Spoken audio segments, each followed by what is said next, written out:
Egun on denoi eta urtero bezala eskerrik asko, gure deiai erantzun emateagatikan eta ona gerturatzeagatikan. Ez bakarrik hemen zaudeten noi, baizik eta baita ere stream bidez jarraitzen gaituzuen noi.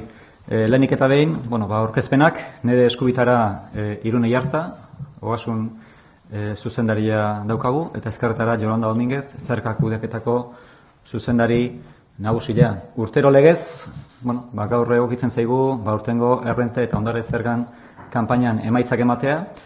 Aurkezpena 3 zatitan egingo dugu. Lehenengo nik baloraketa bat egingo dut eta pixka bat nola joan den esango dut. Ondoren Iarza Andereak hitza hartuko du eta xehetasun gehiagotan sartuko da. Eta gero Domínguez Andereak zerbitzu karten inguruko datu nagusienak emango ditu. Eta bukaeran Neronek berriro hitza hartuko dut eta hor, bai nahiko genuke gaur mutualisten inguruan baita ere aipamen berezi bat egin, jakiteko, orain arte non gauden eta zer gehatzte zaigun egiteko arlo honetan, eta bukaeran, erderaz pare bat balorak eta aipatuko ditut baita ere. Beraz, lehenik eta behin, renta kanpainan balorazioa egitekotan, ez bakarrik kuantitatiboki, baizik eta kualitatiboki, gure ustez behintzat balorak eta ona egiten dugu, izan ere, normaltasuna izan da aipatzeko gairik nagusiena. Zentzu horretan, bai aipatu nahiko genuke, 2023ko kontestu ekonomikoaren inguruan, barne produktu gordina 1,9 hasi zen Gipuzkoan, enpresen salmentak ere 2,9 hasi ziren, eta soldatak ere bai 6,80. Hor, prentsabarrean jarri dizuegun bezala baita ere, langabezi tasa Gipuzkoan 2023 urtean, 6,9-tikan 5,4 jetxi zen, 5.000 pertsonatik gora lan merkatuan sartuz. Beraz, orokorrean esan genezake 2023ko ekonomia eta Gipuzkoako enpresa ehunaren garapena positiboa izan zela eta horrek nola ez, ondorioa izan zuela bai lehengo urteko zergabilketan 6,5 hasiz eta baita ere, orain adieraziko dizkizu egun datuetan. Beraz, lehenik eta behin, ekonomiaren garapena. Bigarren puntu bezala esan genezake lehengo urteko bukaeran diputaten kontseiluak eta ondoren berretxita Gipuzkoako batzar nagusiek ezohiko neurriak hartu zirela, gogoratzen zarete, 2% deflaktazioa, bermeloko kenkaria, eta baita ere, lehenengo sektore eta garraiolariei zegokizkien forfaiten igoerak, gehien bat baita ere, oraindik ere inflazioaren, lehengo urteko inflazioaren garapena jasateko, eta baita ere, laguntzeko, pertsona fisiko eta jarduera ekonomikoari gehien bat.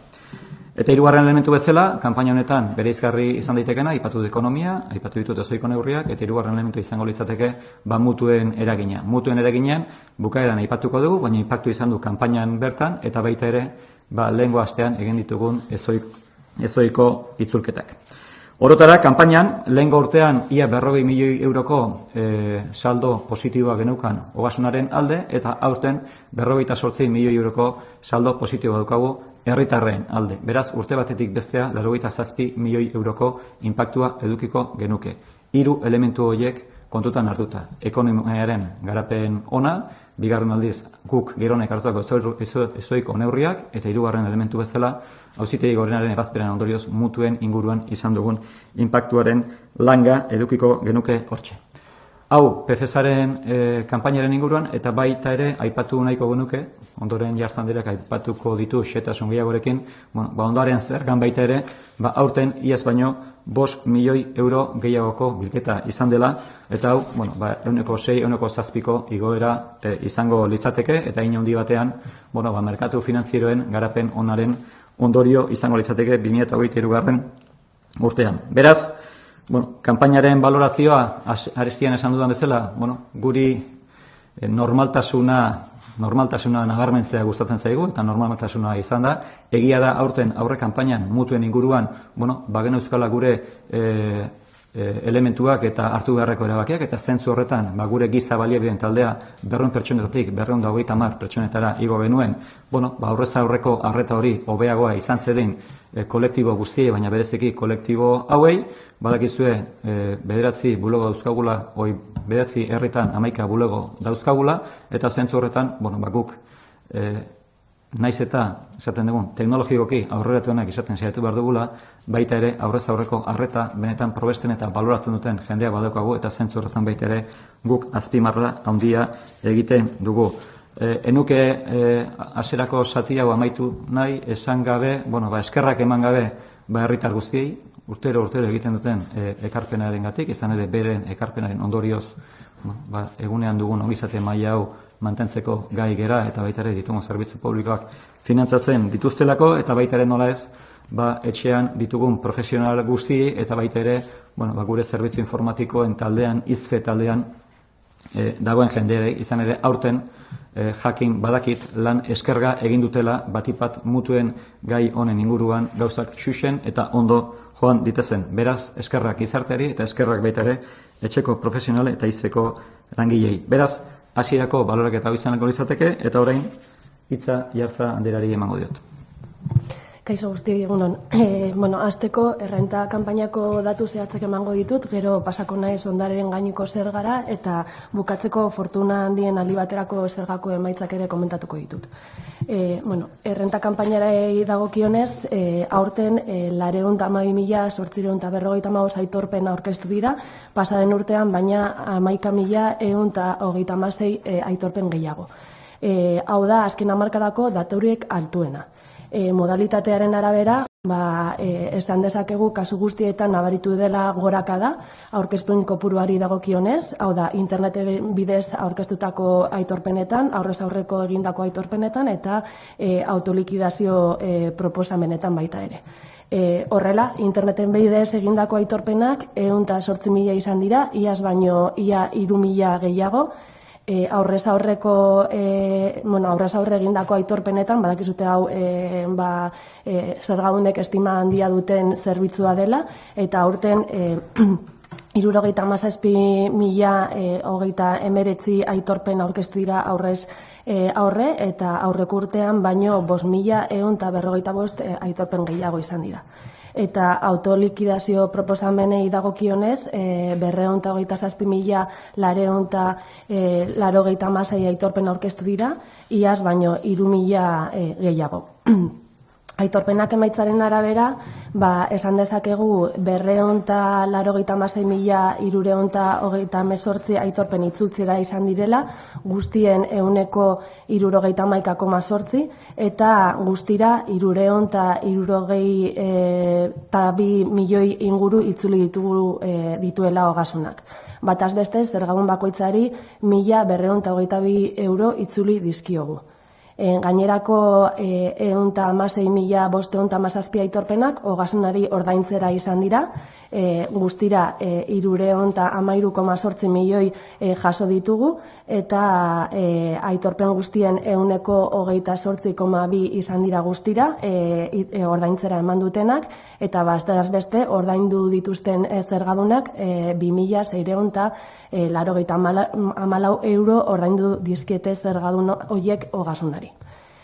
Aurreko urtean egin genuen kanpainarekin alderatuta, itzultzeko aitorpenen kopurua nabarmen igo da, zehazki 27,8 milioi euro gehiago, eta hau batez ere izan da, Jokinek komentatu duen bezala, mutuen ebazpenen eraginagatik.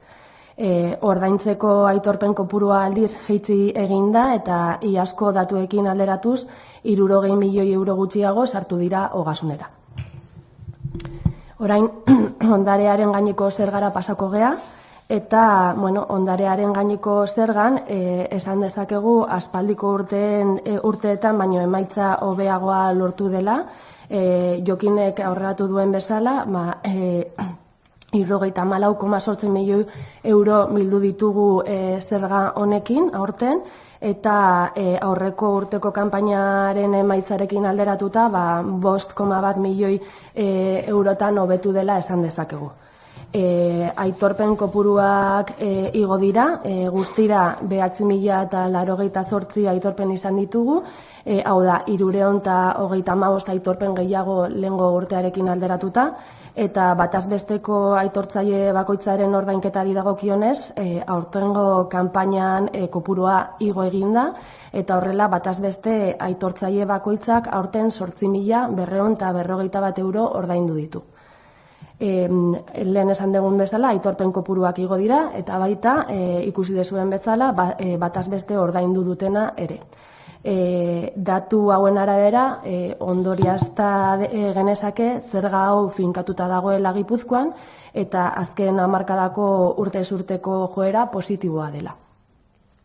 Eta orain bukatzeko fortuna handien aldi baterako zerga komentatuko dut, bakizute aurten lehendabiziko aldiz aplikatu den zerga dela, lehengo urtean edo iaz onartu genuena, eta guztira 86.519 euro bildu dira zerga honen ondorioz, 4 zergadunek aitortu dute zerga hau, eta bataz beste 21.630 euroko ordainketa egin dute. Eta orain Jolandari pasako diotitza zerbitzu kartaren datuak emateko. Eskerrik asko, Irune. Bueno, diputatuak aurreratu duen bezala, normaltasuna izan da aurtengo kanpainaren ezaugarri nagusia, eta hau berri pozgarria da. Berriro ere taldearen ikuspegitik emaitza oso ona izan da, eta hori nabarmendu egin behar dugu. Datuek hala adierazten dute. 71.817 telefono dei jaso ditugu kanpainan, inoizko zifrarik altuena, eta horietatik 204 bakarrik galdu dira, hau da, dei guztien 0,28. Bidali genituen 277.900 autolikidazio proposamenetatik 182,5 onartu egin dira, eta itzulketak egiterako garaian, bizkor ere ibilegea, mekanizatuan egun bat 27, proposamenetan egun bat 37, eta interneten bidez eskatutakoaren arira 189,3 10 egunen azpitik itzuli egin dira. Beraz, beste bin ere, zorionak lan talde guztiari eta eskerrik asko egin duten lanagatik, eta eskerrik asko herritarrei ere kanpaina guztian zehar erakutsi duten jarrera onagatik. Eskerrik asko, Jarz Andrea, eskerrik asko, Dominguez Andrea. Orain bai, hasieran esan dugun bezala, nahiko genuke mutuen inguruan aipamen bat egin, eta pixkat adirazi danoi, nun gauden eta zer gelitzen zaigun egiteko, ez? Hemen hainbat ebazpen egon dira, auzitegi gorenen inguruan, baina guri fiskalki eragiten dikutenak zuzenean 3 esango genituzke. Lehengo urtean izan zen aurrenekoa, non ebazpen honek esaten zuen eskubidea zeukatela mutueri ekarpen egin zioten pentsiodun hauek murrizpen bat edukitzeko. Bigarrena aurtengo urtarrilean eduki genuen, non baita ere, egin batean esaten zuena izan zen, bizitza laborala oso hartu beharren 35 urteko epea hartu behartzela integrazio kalkulu hori egiteko, eta hirugarrena, kanpaina hasita betean eduki genuen, non esaten zuen, apirilak 19 izan zen, esaten zuen, 1997 aurretikan ekarpenak egin zituzten pentsiodun horiek, integrazio portzentaia 25% murriztu beharren, 100% salgutxita egon behartzela. Beraz, 3 sententzia hauek, pixka bat, gure gidalerroa zuzendu dute, eta guk egin batean, ebazpen horien ondorioz, saiatu gara alik eta eraginkorrenen itzulketak, eta mutua edo pentsiodun bakoitzari zegokion kopurua itzultzen. Zentzu horretan, esan genezake, 3 sententzia hauek izan direla markatu dutenak, eta guk azkenengo sententzia, esan dudan bezala, kanpaina bete-betean izan zen, orduan ez genuen eduki aukera kanpaina bertan kopuru horiek itzultzeko. Hemen aipatu ditugu, hor ikusten dituzue kopuru batzuk, esan genezake azkenengo 2023ko kanpainari dagokion inpaktua 59 milioi eurokoa izan dela. 59 milioi euro. Baina hori, 2 zatitan egin da. Hau da, 28 milioi euro izan dira kanpainan bertan itzuli direnak. Hau da, aresten aipatu ditugun 87 milioi euroko jetxiera horretatik 28 izango lirateke aurreneko 2 sententzia legokizkienak, eta guk esan genuen nahi izan zen, apirilean 19ko azken ebazpen hori, 100% salgutxita zegoen, behin kanpaina amaituta egingo genuela, eta hain zuzen ere lehengo astean ustaiak 2 eta 5 bitartean egin ditugu 2023ko kanpainari eta azkenengo ebazpen horri dagokizkion itzulketak, eta horiek 21 milioi euro izan dira. Orduan, 2023ko ekitali dagokiona, 59 milioi euro, 28 kanpainan bertan itzuliak, eta 21 milioi euro lehengo astean itzuliak.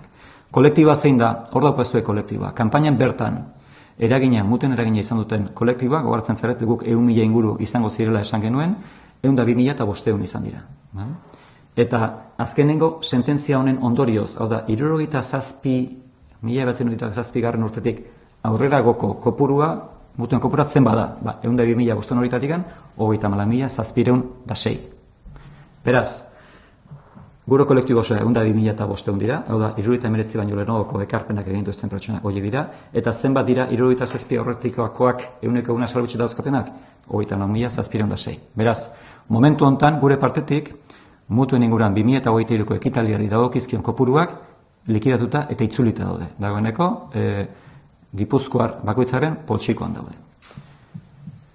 Hemendik aurrera, zer? Hemendik aurrera, badakizue, zuzenketak eskaerak eduki ditugula, 67.380 eskaera dauzkagu momentu hontan, eta hurrengo hilabetetan, gure taldea, buru bete sartuko da, esan behar dugu baita ere, orain, sozietate kanpaina daukagula, beraz, horretzen kanpainan gure baliabidek ere zentratzen ditugula, horregatik nahi izan dugu gutxienez 2023koa itxita utzi, baina espero dugu urrengo hilabetetan, gure konpromisoa da urte honetan itzuliko dizkiegula 67.380 eskaera hauei eta etor daitezkeenei ahalik eta azkarren, 2022, 2021, 2020 eta 2019ko kopuruei dagokizkienak. Beraz, hori da momentu honetan daukagun egoera mutuen inguruan. Guk esan genuen kanpainetak itzuliko genuela, itzuli dugu, eta horien esaten ari garena da, aurkeztu dizkiguten zuzenketak aurten itzultzeko gure konpromisoa. Ahalik eta azkarren, baina aurten. Beraz, amaitzeko, nik baloraketa egiteko eta orain erderaz aipatuko ditut, bai lehenengo zati eta bai mutuena. Gure partetik bintzat, kanpaina oso ondo joan gara esango nuke, bai kualitatiboki arreta indartu dugu eta guk azpimarra nagusi egiten dugu aurrezaurreko horretari kalitatezko izateko eta gure talde profesionalak nik uste lan bikaina egin duela eta kuantitatiboki esan genezake, ekonomia ondo joan dela, zoiko neurriak hartu genituela guk, pixka bat laguntzeko sektore zehatz batzuri eta hirugarrenik mutuen gaia eduki dugula. Beraz, guk etorkizunen begira ere jarraituko dugu, teknologian ahalik eta inbertsio eta aitzindarinak izaten eta beste aldetik aurrez aurreko arreta sendo bat edukitzen. Behin hau esan da, erderaz egingo ditut bai aurreneko puntua eta bai mutuen ingurukoa. Como decía, en primer lugar agradecer vuestra presencia, tanto los que estáis presencialmente como los que nos seguís por streaming. Como decíamos, la valoración que realizamos respecto a la campaña de la renta y patrimonio del 2023 es una valoración positiva. La normalidad es el elemento principal y que ha guiado estos 2 meses y medio de la campaña. Y aquí, destacar 3 elementos principalmente. 1, evolución de la economía.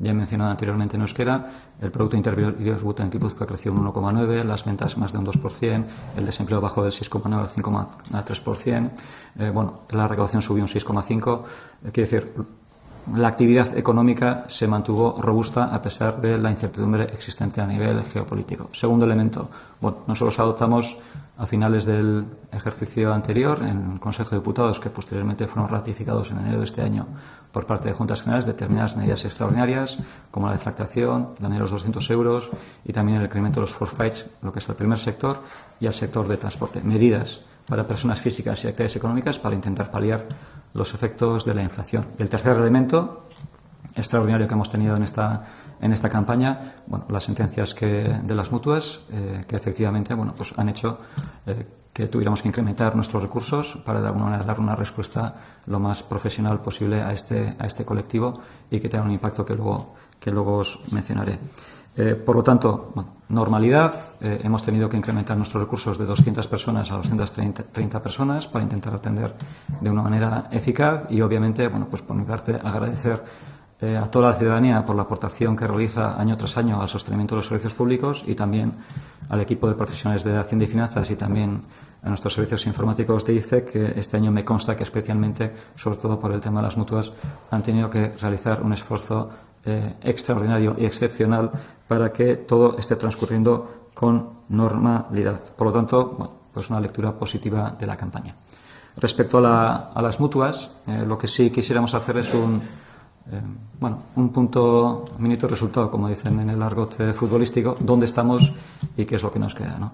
Efectivamente, aquí ha habido varias sentencias por parte del Tribunal Supremo y las sentencias que inciden directamente en nuestra actividad, pues son 3. Una se produjo el año pasado, donde se manifestaba en el sector de la banca que efectivamente estos pensionistas o estas personas que habían realizado aportaciones a las mutuas con anterioridad al 1 de enero de 1979 tenían derecho a un porcentaje de integración menor, con una integración menor en un 25%, y había que realizar el cálculo correspondiente. La segunda sentencia es de enero de este año, en el que lo que se decía es que, de alguna manera, la vida laboral, en vez de tomar en consideración toda la vida laboral, había que tomar en consideración 35 años de aportaciones a la Seguridad Social. Y el tercero, se produjo en plena campaña de renta, el 19 de abril, en el que lo que se decía es que aquellos pensionistas que han realizado aportaciones con anterioridad a 1967, en vez de tener una minoración del 25%, tenían una exención total del 100% de la parte correspondiente a las aportaciones realizadas hasta 1967, ¿vale? Por lo tanto, este colectivo tendría como tres patas: 100% de exención hasta el 67, 25% de exención hasta el 79 y a partir de ahí 100% de integración. Evidentemente, esta sentencia se produjo en mitad de la campaña de la renta, por lo tanto, tal y como dijimos en aquel momento, la campaña de renta iba a transcurrir con normalidad y, una vez finalizada la campaña de renta, íbamos a proceder a la devolución del ejercicio 2023 correspondiente a esa sentencia del 19 de abril, puesto que no teníamos opción de realizarlo durante la campaña.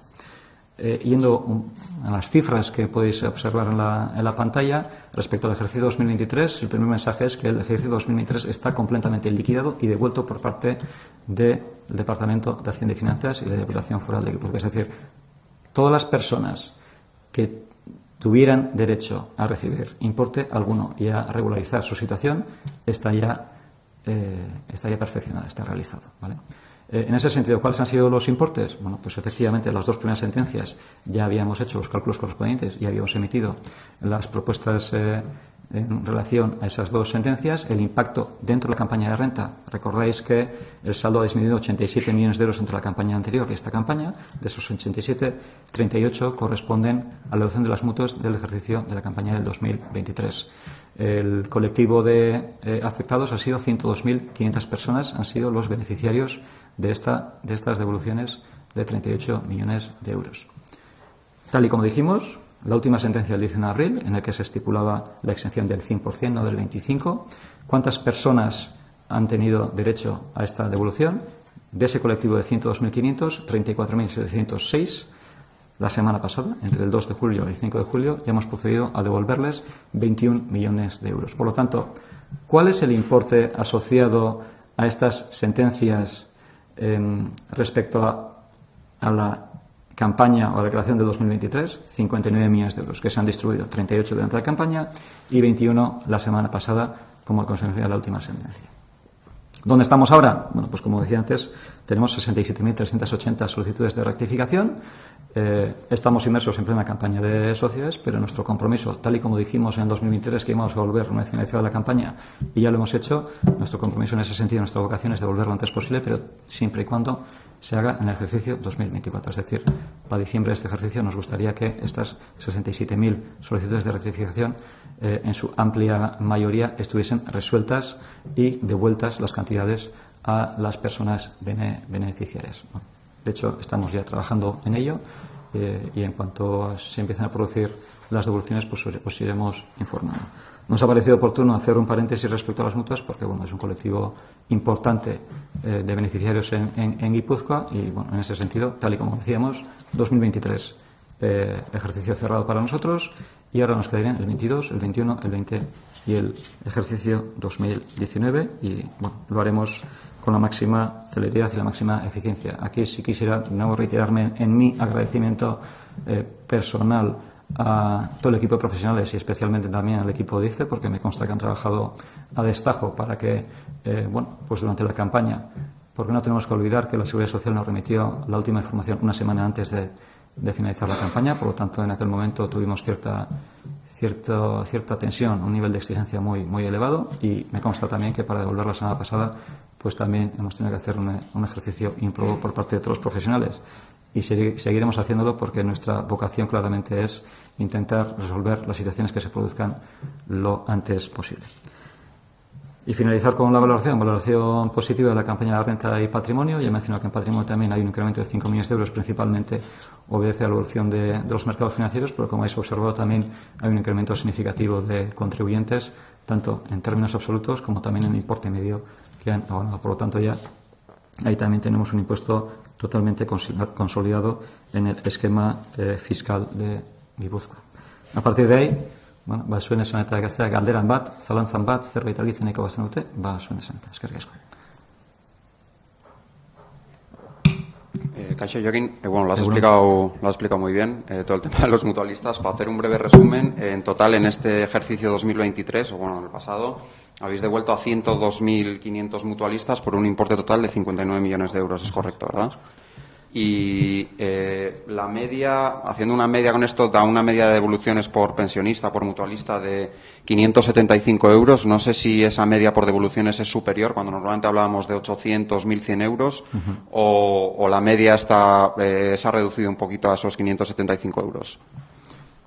Bueno, la media es la que sale, quiere decir, ahí no hay ningún tipo de misterio. Nosotros lo que hemos hecho es coger los datos de la Seguridad Social y aplicar el porcentaje de integración que corresponde a cada uno de ellos. Lo que sí poner de manifiesto, que me recordaban tanto Irune como Yolanda, es que los porcentajes de integración ya están calculados para toda la vida, ¿vale? Y ese es un elemento importante. A partir de ahora, en la declaración de la renta, tal como os mostramos en la rueda de prensa de presentación, ya tiene un porcentaje de integración y a partir de ahí se les va a aplicar durante toda la vida.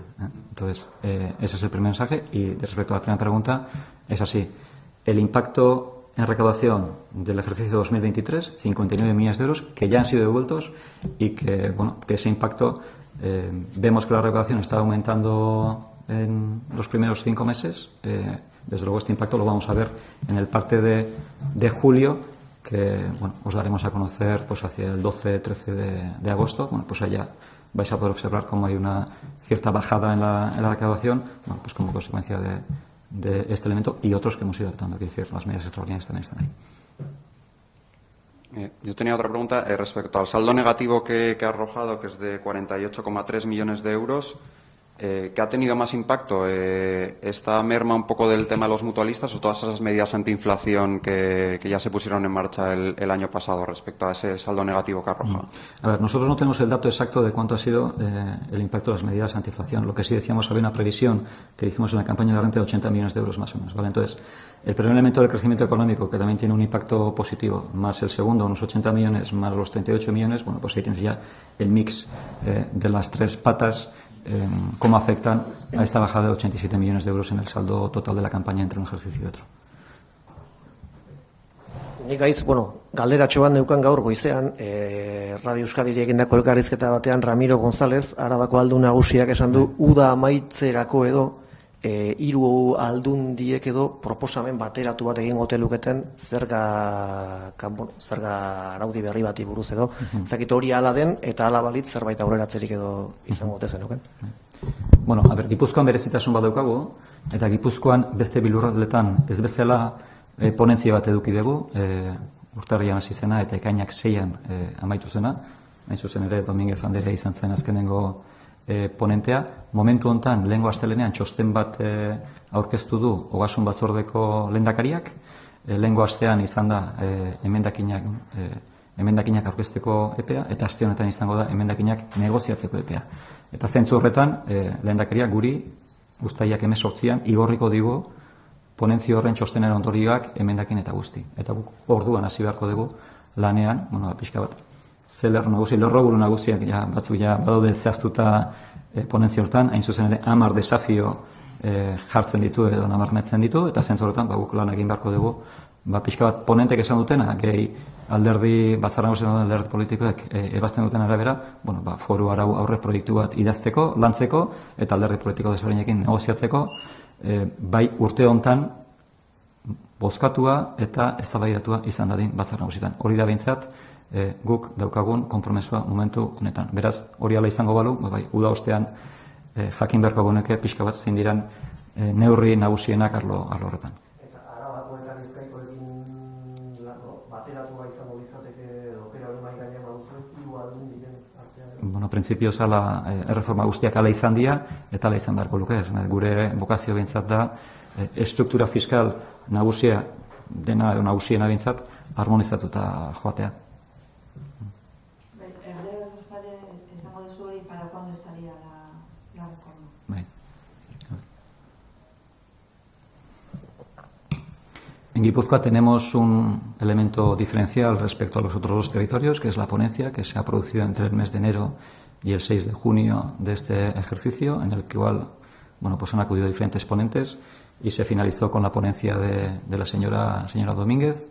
En ese sentido, el presidente de la Comisión de Hacienda el pasado lunes presentó un informe preliminar y ahora, pues la semana pasada ha habido un plazo para presentar las enmiendas. Esta semana los diferentes grupos políticos tendrán la opción de negociar las citadas enmiendas y habrá un informe definitivo que será remitido a la Diputación Foral de Guipúzcoa, al Departamento de Hacienda y Finanzas, en el que contemplará la propuesta realizada por parte del presidente y las enmiendas que se incorporarán en los 10 desafíos que figuran en la citada ponencia. A partir de ahí nosotros pues nos pondremos a trabajar en las líneas marcadas y efectivamente sí hay un compromiso para que el 2024 sea valorado, votado y discutido en juntas generales para que tenga surta efectos a partir del 1 de enero de 2025. Y como mencionaba a su compañero, el espíritu es que realmente sea un texto armonizado entre los tres territorios históricos para que vayamos de una manera homogenizada. Argitzeko beste paldera bat. Osea, itzuli den dirua handitu eginda mutualisten hori bale. Jasotako dirua ere gutxitu eginda. Zergatik, Eskorrek bi efektu dauzka, mutualista batek adibide bat jartzearren. Ni pentsiodun bat naiz eta lehen urtean ordaintzera egokizte zitzaidan 1.500 euro. Eta Lizasoan jaunak esan duen bezala, 500 euro bataz beste da, ez? Urtean ordaintzera 1.500 euro berren, 1.000 ordaineko nituzken. Baina demagun, ni naizela pentsiodun bat, non lehen urtean 1.000 euro jaso nituen. 1.500 euro jasoko ditut, orduan. Taulan bilekutan egoteak impactua duka. Vale?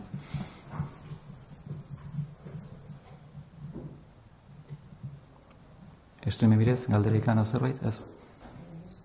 Zerbait gehiago? Listo, eskerrik asko zuen hartagatik eta beste arte.